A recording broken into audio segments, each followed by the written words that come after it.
Welcome, everyone, to another exciting episode of Made in Bartlett, a program dedicated to the primary industries of Bartlett. We want to thank First South Financial for being our sponsor. If it wasn't for them, these podcasts would not be possible. And we want to give a very slight shout out to our producer, V2 Media. We are joined today by Michael Patrick, COO of Brimhall Foods, and Nick Brimhall, who is plant manager.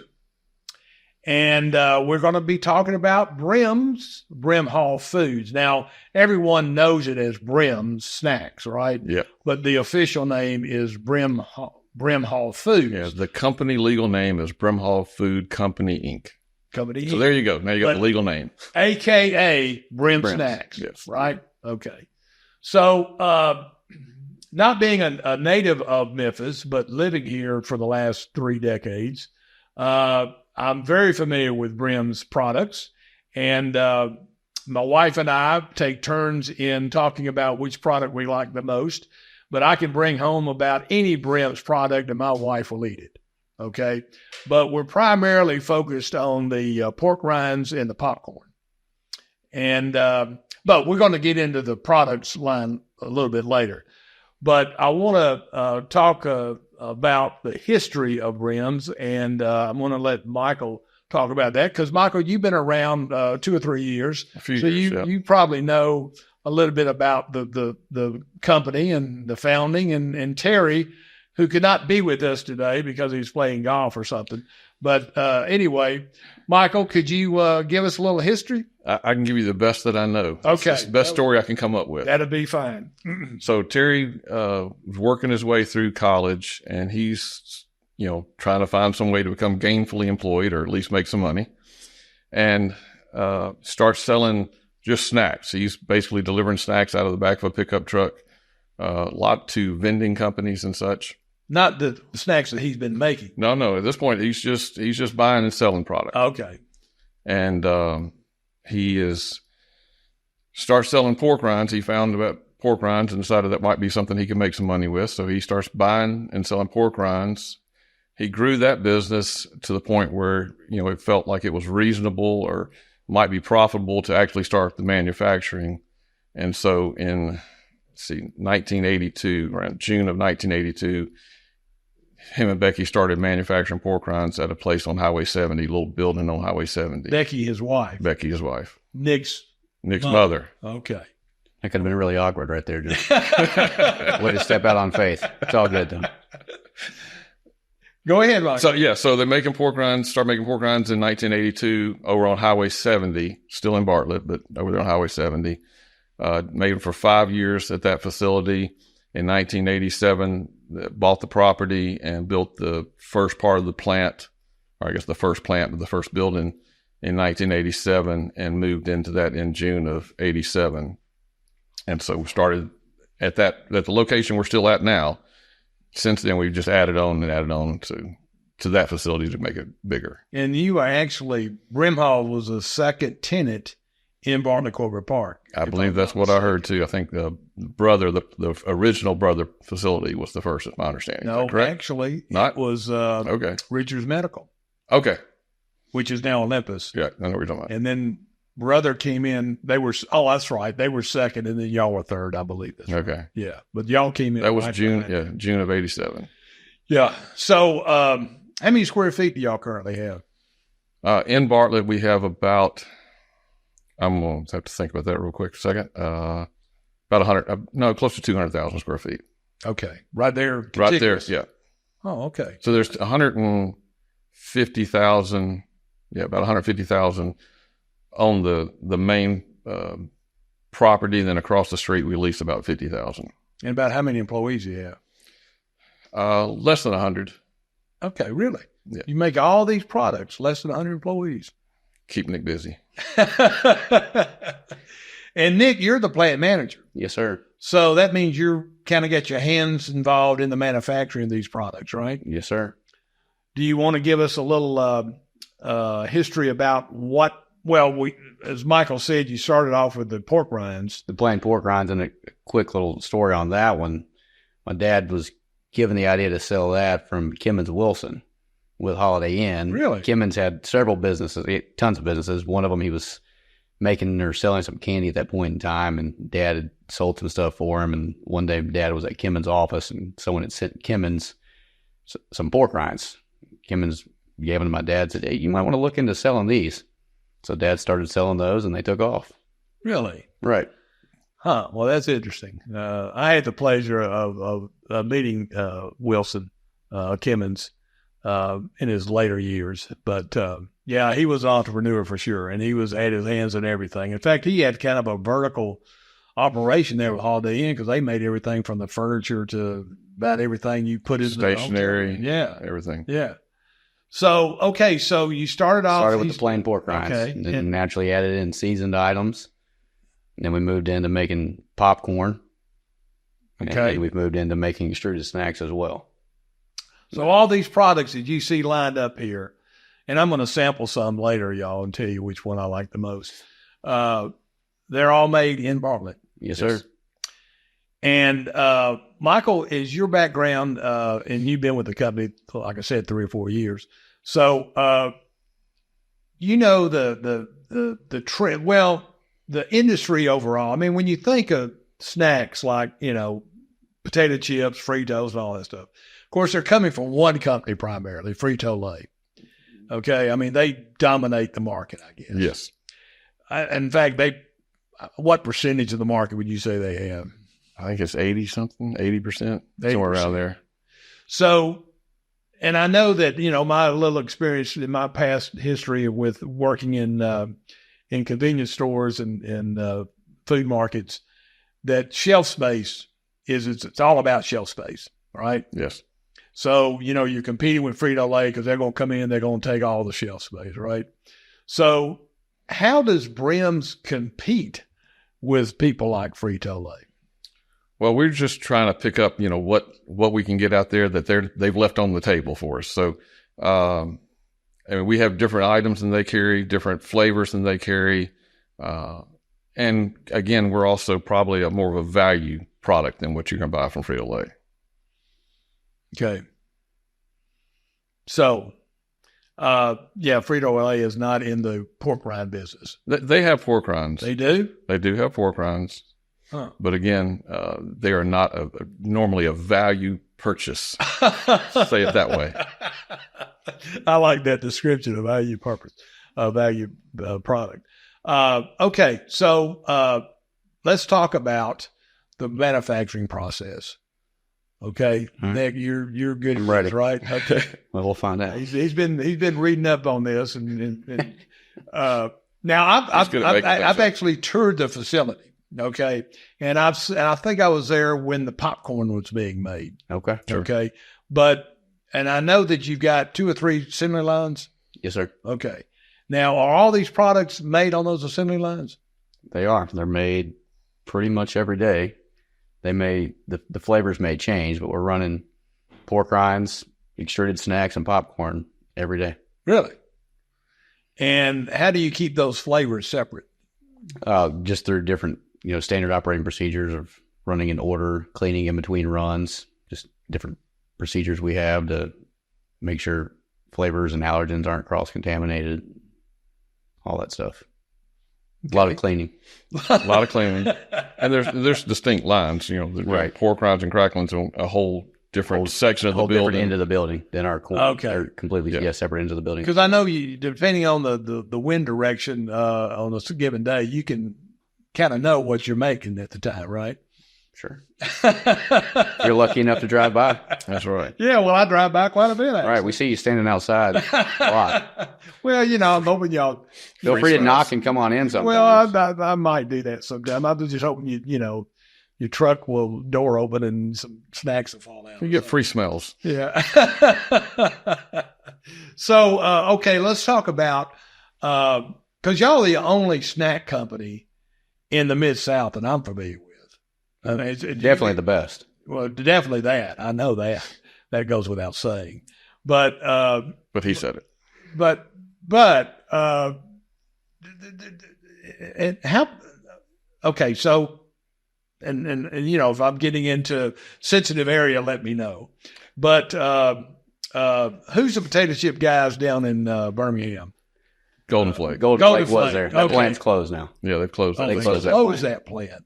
I think you were telling me about that not long ago. Yeah. Yeah, so Golden Flake, I mean, I grew up in early years in Nashville, and Golden Flake was in Nashville. But they would come and go.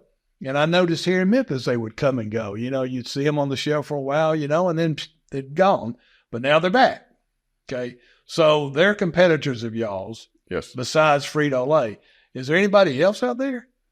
Well, there's a lot of regional brands, and you'll see them. They'll come in, and as they grow and contract, you'll have them in at times, different regional brands. Of course, Golden Flake was bought by Utz a number of years ago, and so they're owned by Utz out of Pennsylvania. And so they closed down their Birmingham operation. They have. So are y'all the only snack makers in say a 200, 300 mile radius? I can't think of somebody that may very well be, but I can't think of someone. Yeah, that's what I was thinking. I mean, so what market size do y'all have? I mean, we sell our product to, on our own route system or through our own trucks, in the Memphis area, Little Rock, areas like that. Then we have, independent distributors that are selling our product pretty much in the whole Southeast, from parts of Florida, the East Coast, coming back, down some in Georgia. There's not like you can go anywhere in Alabama and find our product, but you can go into spots in Alabama where there'll be an independent distributor. He orders the product, we ship it to him, and he services the stores in that maybe it's his hometown. Okay. But do you have you say you go all the way to Little Rock? Yes. So out of the Bartlett operation, you distribute all the way to Little Rock? Yes. Now you do Nashville? No. Okay. Now we have Jackson and all the way those areas. They're like I said, they're called independent distributors. So they buy from us and then they sell it to the stores. So you send it to them in a 18-wheeler? 18-wheeler, yes. Okay. Huh. Interesting market. So, well, let's sample some of this. No. Go right ahead. I have it quite often. So we talked about distribution. We talked about let's talk about the business model a little bit. I know we talked about that. We talked about your competition and all that, but your raw material, popcorn, obviously you get from popcorn seeds, right? Yes. Right. And you have a certain supplier or suppliers, or how does that work? We have multiple suppliers that we've developed a relationship with that are capable of making the quality that we're looking for. Okay. And did y'all run into supply chain issues back during COVID? There were definitely difficulties, but we were able to get through it. Our suppliers are good suppliers and got a good relationship with them, so they made sure that they did what they could to prioritize our business. It was kind of an opportunity for us. Some of the larger companies weren't able to get this product to the stores, and we still were able to because of our suppliers were getting us raw materials. We were turning it into finished goods and getting it into the store. So it kind of was a little bit of an opportunity. Yeah. And we buy popcorn, like Nick said, from multiple suppliers. We actually buy directly from some farmers. Really? Yeah. We got a farmer in Indiana that we buy directly from them and do a great job. I've never met a farmer that actually grew popcorn. Yes. And they're on the stalk like regular corn? Just like any regular corn. It's just a different breed, species. I'm not sure what they call it. Okay. Huh. And so they peel it off the cob and bring it to you? Yeah, we get it in just the kernels is all we get. Really? Huh. And they're in, is it 2,000 or 2,500 pound? Depending on the supplier, Totes. they're 2,000 pound or 2,500 pound totes. Jeez. So, okay, your cheese products. Yes, Now, sir. You want to give me a little explanation about the cheese? Well, we've our cheese supplier that we buy, it's 100% real cheese. Real cheese. It's not fake cheese. It's real cheese. It's not fake cheese. It's cheese, and it's it's dehydrated and turned into a powder, and then that allows us to apply it to the product. Huh. Okay. Well, I never did know really about those cheese puffs. I didn't know if that was real cheese or not, but it Well, is we're real putting cheese. real cheese on it. Right, real cheese on it. Oh, okay. The whole Okay. puff isn't made of cheese. yeah. It's corn with cheese on it. Oh, okay. Well, that makes more sense. And so these things right here, these red hot things. Absolutely. Now, what is that? That's a hot cheese. Oh, There's okay. So hot it's seasoning, and when they make the cheese, it's a hot cheese. okay. Peppers and secret spices. We can't get into all the details. No, I don't Crying expect out you loud. to. No, I don't expect you to. Well, Nick, okay, so I'm going to tell me about what's the most interesting about your job. What I enjoy the most about the job, just of making the product, is seeing, you can see the raw material go from the beginning to the end. It's a pretty quick process in there. I've worked in a chemical plant before coming to work with Dad. You could never see anything. Everything's you never saw the product. I think it's really cool to be able to see the product, watch product come out of the fryer, come out of the oven, come out of the popper. That's pretty cool to see. And the FDA, they're always breathing down your back. No, they're not breathing down our back, but they come in and they audit us periodically. The USDA is in the building every day because of the meat snacks. Every day. They have their own office. They have their own office. They do. Is that pretty standard for most food manufacturers? That's a requirement for anyone making a meat snack to have an office for the USDA. Really? Oh. Okay. So, Michael, now I know you just sit around signing checks all day. It's kind of what you do. Well, right? see, I'm just disappointed that his most interesting thing about working there wasn't working with me. So I was changed there. So I've got to recover from that. But yeah, I mean, what Nick's talking about as far as what's interesting is, like you said, that transformation from, cornmeal or raw popcorn and then coming out with a cheese puff or finished popcorn. It is interesting to see that transformation that's going on every day, and then the volume of it, how much popcorn's just coming out, bag after bag after bag, that's pretty interesting. Can we talk about that? I don't want to get into any proprietary information, but can we talk about volumes or how many trucks do you fill up a day? And I mean, there's days that we'll load, 15, 20 tractor trailers that are leaving every day. Now, It's not every day we're doing that. That's a good day. That's a good day. So. So let's talk about your distributors. Now, if you drive by your facility, you're going to see the Brimhall truck or the Brim snacks for truck. Okay. Your guys that are distributing those products, are they employees of Brims? The local ones are, yes. They are. Yes. Okay. And so they're given a certain district? A certain route area. Yeah. I mean, they run the same. So, every Monday they're going to kind of run this area. To Tuesday, they're going to run another area. Wednesday they may back in a different area. Thursday they may go back to some of the same store they went to on Monday because of the volume in those stores. They may make that store 2 or 3 times a week. Okay. So it just depends on the stores and the area. But yeah, it's a geographic area that they run. Okay. So, I thought these guys were going to be a lot more comical than they are. Just funny looking. Yeah. No, I'm kidding. Okay. Well, Camera shy. Huh? Camera shy. Well, tell me, what is your best seller? Now, I mean, everybody knows the pork rinds, but what else? I mean, the popcorn. I mean, me and my wife will eat that stuff till we're sick. So our butter popcorn is definitely a fan favorite. Yeah, it's our pork rinds are very established, been around a long time. People know that our pork rinds are top quality, and they're still finding out about the butter popcorn. It's probably growing very quickly. And it's a great value, a giant bag. Oh, I know. It's fantastic. I know. It's delicious. So Do you oversee that manufacturing process? I do. I'm not directly over the popcorn lines currently. I handle mostly pork day to day, but I have run the popcorn line. I've done everything you can do to make popcorn. I've done it. Well, okay, let's talk about quality and making sure that you've got a taste of a product that tastes good and meets the demands of your customer. Who does that?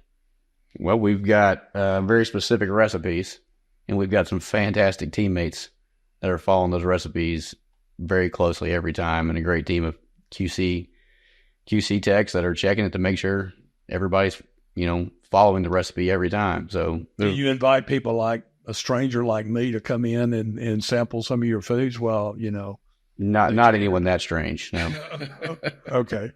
Well, I'm just. You said strange. Or you said stranger. I'm sorry. That's right. Stranger. It was stranger. We might could do that. Oh yeah. Well, okay. Well, I mean, I'm available anytime you want to do that.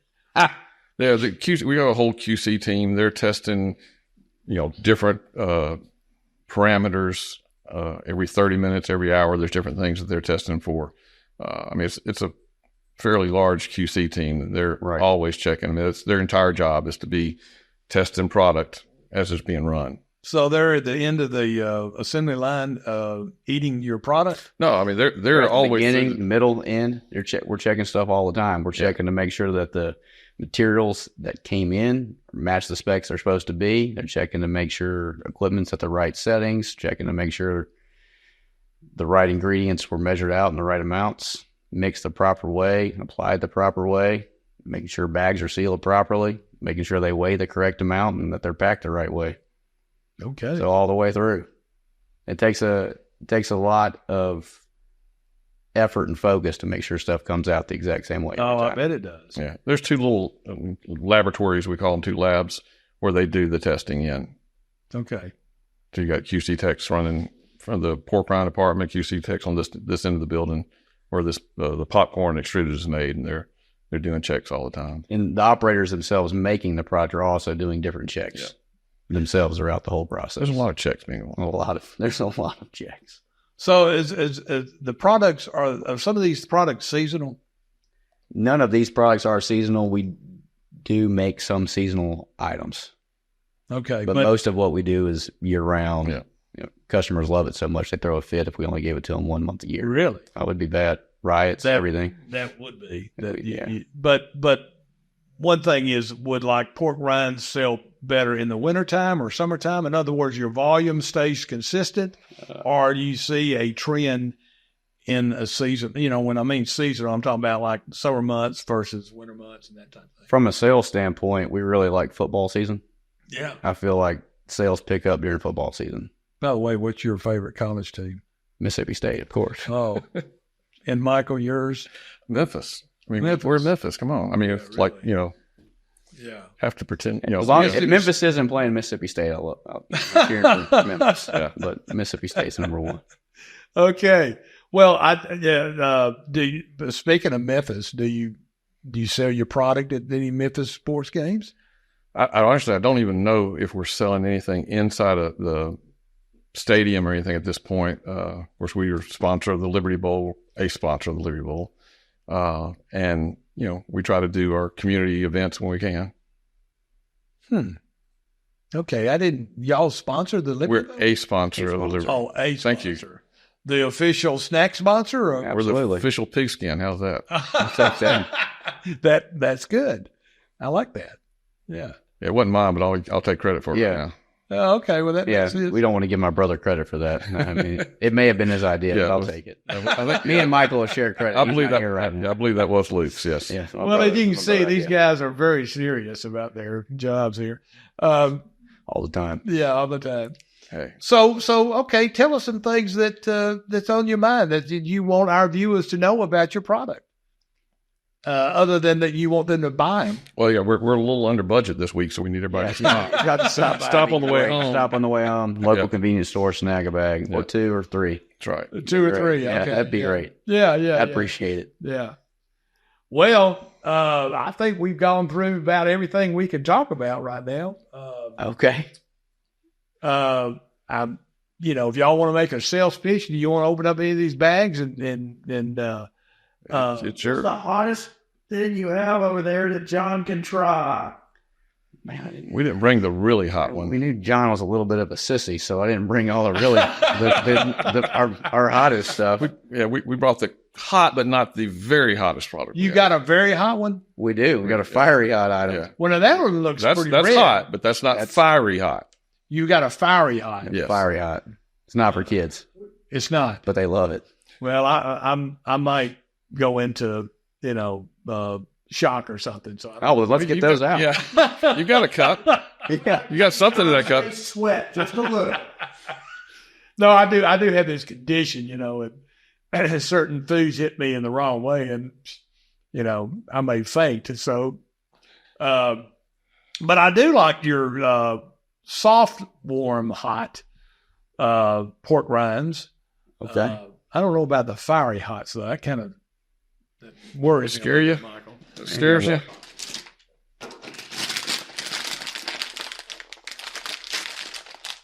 You get seal on that bag. There you go. These are our barbecue. They're not. Oh, They're just barbecue. delicious. They're just delicious. Okay, I don't know if I've had the barbecue one before. I know. I just Are you want to have a kidding me? close up now. I mean, you haven't had it today? Hear that crunch? I mean, I'm not biased, but we make the best pork rinds. No, I know you do, because I'm a pork rind guy. Speaking of that, back during the Atkinson, was that it? Atkins. Atkins. Yeah. Y'all did well during that, didn't you? That was a good time. We do. We love when there's new diets that come out that promote the benefits of pork rinds. They're low carb, high protein, Yep. and it always opens up the market to people who have never considered pork rinds before. And after they try them, they're like, "Hey, that's a good time." There's probably more soccer moms in it than they used to. Man, I've been eating these all day. Don't tell anybody. Man, I like these. Michael, would you like the pork rind? I've actually had some today. I've had my limit today, actually. Mark, would you like some pork rinds? Oh, yeah. I'll have some. Thank you. And I know Joey, I'm going to save him half the bag. Well, folks, this has been another exciting episode of Made in Bartlett. And I just want you to know, in case you did not know, Brims is made in Bartlett, Tennessee. And they distribute these products all over the region. Oh, by the way, y'all got a facility in Wilmington, North Carolina. Is that right? And No, Fayetteville. Spartanburg, South Spartanburg, Carolina. thank you. Spartanburg, South Carolina. Yeah, Spartanburg. Oh, okay. Is it just distribution? No, it's a Pork rind pork rind manufacturer. facility. Really? It's making pork rinds and Man, crackings they there. make these pork rinds and They do. Spartanburg? They do a great job over there. Yeah. yeah, they really. Yeah. Great team. Yeah. So anyway, that's it for today. We want to thank our sponsor, First South Financial, for making this show possible and for allowing me to eat pork rinds on air. And also a shout out to our producer, B2 Media, who they're over there right now watching this and wanting to eat some of these snacks. And we're going to let them after we shut this down. So anyway, folks. Oh, no. So anyway, folks, thank you for joining us. We look forward to seeing you on the next episode. And don't forget to subscribe to our program. And stop and get some more Brims. See you later.